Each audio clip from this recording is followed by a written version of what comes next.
Bismillah. Assalamualaikum warahmatullahi wabarakatuh. Alhamdulillah wassalatu wassalamu ala Rasulillah wa ala alihi wa sahbihi wa mawala. Amma ba'du.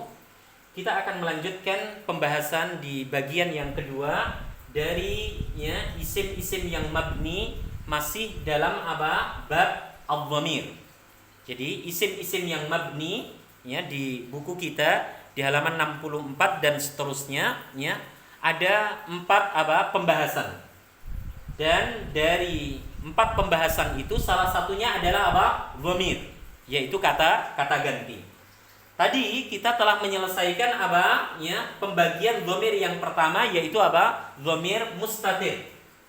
Dhamir mustatir. Telah kita selesaikan pembahasannya. Dan sekarang kita akan masuk ke pembagian yang kedua dari dhamir atau kata ganti. Pembagian yang kedua itu adalah dhamirun barizun. Bariz artinya lawan dari mustatir. Jadi mustatir tidak terlihat, mustatir artinya tersembunyi, Barizun artinya terlihat. Barizun artinya terlihat, nampak. Dan perlu diketahui bersama saudaraku dan saudariku seiman, bahwa dhamir bariz, dhamir yang nampak, dhamir yang terlihat ini dibagi lagi menjadi dua pembagian. Ada munfasilun, ada munfasilun, ada pula muttasilun. Jadi munfasilun artinya adalah terpisah. Jadi munfasil artinya terpisah. Nah, sedangkan muttasilun lawannya artinya tersambung. Nah, tersambung. Jadi munfasil dan muttasil ini adalah dua pembagian dari dhamir bariz. Dhamir yang nampak, dhamir yang terlihat. Jadi dhamir yang nampak ataupun dhamir yang terlihat. Dijelaskan tentang dhamir bariz, terutama yang munfasil terlebih dahulu. Jadi dhamir baris munfasil yang kedudukan dia di dalam kalimat itu adalah marfu. Marfu. Marfuun. Yang kedudukan dia di dalam kalimat itu marfu ataupun rafa. Raf'un. Ataupun marfu. Contohnya misalnya kita dapati yaitu dhamir huwa dan seterusnya sampai nahnu. Huwa sampai nahnu. Nah, dhamir ini saudaraku saudariku ketika dia didapati di dalam kalimat, maka dhamir tersebut kedudukan dia, i'rab dia adalah marfu. Meskipun kita tidak akan dapati di sana tanda rafa, dhammah, dhammatain, kemudian alif, kemudian wawu sukun, kemudian dhammah muqaddar. Mengapa? Karena yang sedang kita bahas adalah isim yang mabni. Isim yang mabni. Apa itu isim mabni? Isim yang tetap. Di mana isim-isim yang mabni yang akan kita bahas ada 4, salah satunya dhamir. Di sana hanya disebutkan tandanya saja. Seperti di buku kita bisa dilihat di halaman yang keberapa? Di halaman yang ke-62. Tolong dibuka di buku kita di halaman 62. Di sana disebutkan tentang pembagian isim mabni. Ada yang al-mabniyu 'ala sukun, ada yang al-mabniyu 'ala al-fathi, ada yang al-mabniyu 'ala dhammi, dan ada yang al-mabniyu 'ala al-kasrati. Jadi ada 4 di sana. Ada 4, yaitu mabni dengan sukun gitu ya. Kemudian yang kedua mabni dengan fathah, kemudian yang ketiga mabni dengan dhammah, dan yang terakhir mabni dengan kasrah. Inilah 4 dari pembagian tanda dari tanda-tanda isim mabni. Jadi Kalau tanda marfu ya ada 4, tanda mansub ada 5, tanda majrur ada 4 ya. Kalau tanda dari isim-isim yang mabni, baik itu dhamir, baik itu isim isyarah, baik itu isim apa? Mausul, baik itu adadul murakkab, maka tidak lepas dari apa? 4 tanda ini. Apa tanda yang pertama? Mabniun ala sukun. Ya, mabni dengan sukun. Seperti apa? Ana, seperti antum, seperti hum. Nah, itu dengan apa? Akhirannya adalah sukun. Kemudian apa? Mabni dengan fathah seperti anta. Ya, anta. Ini mabni dengan fathah. Kemudian yang ketiga mabni dengan apa? Dhammah, mabniun ala dhammi seperti apa? Nahnu. Nahnu. Nah, ini mabni dengan apa? Dhammah. Dan yang terakhir mabni ala alal kasrati seperti apa? Anti. Seperti apa? Anti. Jadi tolong diingat ya. Tanda-tanda mabninya isim apa? Tanda-tanda binaul ismi ada 4. Yang pertama apa tadi? Mabniun 'ala sukuni, mabniun 'alal fathi, mabniun 'alal dhammi, dan mabniun 'alal kasrati. Ya, 'alal kasrah. Oke. Sekarang kita akan masuk ke apa? Dhamir bariz yang munfasil. Dhamir kata ganti yang nampak, yang terlihat, munfasil dia terpisah dengan kata yang lainnya. Ya, munfasil artinya apa tadi? Terpisah. Nah, ada dhamir munfasil yang kedudukan dia di dalam kalimat sebagai apa? I'rabnya rafa. I'rabnya apa? Rafa ataupun marfu. Ya kan? Jadi ketika pemirsa mendapati dhamir huwa, huma, hum sampai ana, nahnu di dalam sebuah kalimat, maka dhamir tersebut apa? Kedudukannya sebagai apa? I'rabnya apa? Marfu. Meskipun dikatakan dia marfu ataupun rafa, tapi pemirsa tidak boleh apa? Menyebutkan apakah dengan dhammah dia, apakah dengan alif dia, apakah dengan waw sukun dia, apakah dengan dhammah muqaddarah, tidak diperkenankan. Karena tanda mabninya isim tadi hanya ada apa? 4 kemungkinan saja.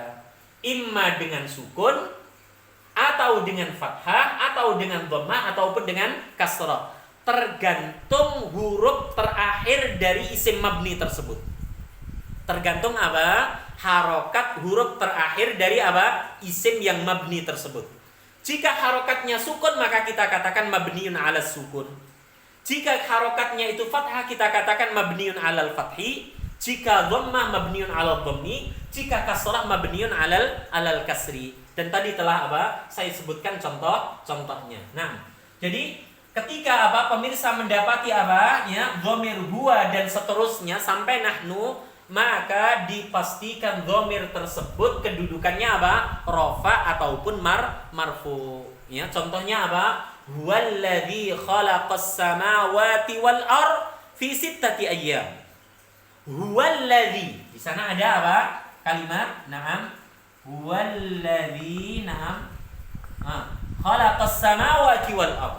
Maka huwa di sini jabatan dia, kedudukan dia sebagai apa? Sebagai rafa. I'rabnya apa? Marfu. Mabni. Tanda mabniyatnya apa? Dengan fathah. Huwa. Ya, mengapa? Karena huwa termasuk apa? Ke dalam kelompok isim-isim yang mabni. Maka katakan mabniya dengan apa? Fathah. Bukan dengan sukun, bukan dengan dhammah, apalagi dengan kasrah. Yang kedua, bisa dilihat di buku 4 langkah, yaitu di halaman 234. Yaitu dhamir munfasil, ya, dhamir yang terpisah, yang kedudukan dia di dalam kalimat itu apa? Nasab ataupun apa? Mansub. Jadi kedudukan dia di dalam kalimat itu apa? Nasab ataupun apa? Mansub. Ya. Jadi nasab ataupun apa? Dia mansub. Ingat, ketika pemirsa mendapati istilah seperti ini, ya. Istilah apa? Iyahu. Ya, iyahu. Kemudian iyahuma. Nah, iyahuma dan seterusnya. Iyahum. Nah, iyahum. Iyaha. Iyahuma. iyahunna, iyaka, iyakuma, iyakum, iyaki, iyakuma, iyakunna, iyaya, iyana, ya. Jadi ketika pemirsa mendapati apa? Dhamir-dhamir tersebut, iyahu, iyahuma, iyahum, iyaha, iyahuma, iyahunna, iyaka, iyakuma, iyakum, iyaki, iyakuma, iyakunna, iyaya, iyana. Maka pemirsa harus mengatakan apa? Dhamir tersebut adalah baris munfasil. Kedudukannya apa? Nasab ataupun apa? Mansub, ya. Nasab ataupun apa? Mansubun. Ya. Sederhananya ketika pemirsa mendapati apa? Ayat iyyaka na'budu wa iyyaka nasta'in. Nah, di sana kita dapati apa? Iyyaka, iyyaka na'budu wa iyyaka nasta'in.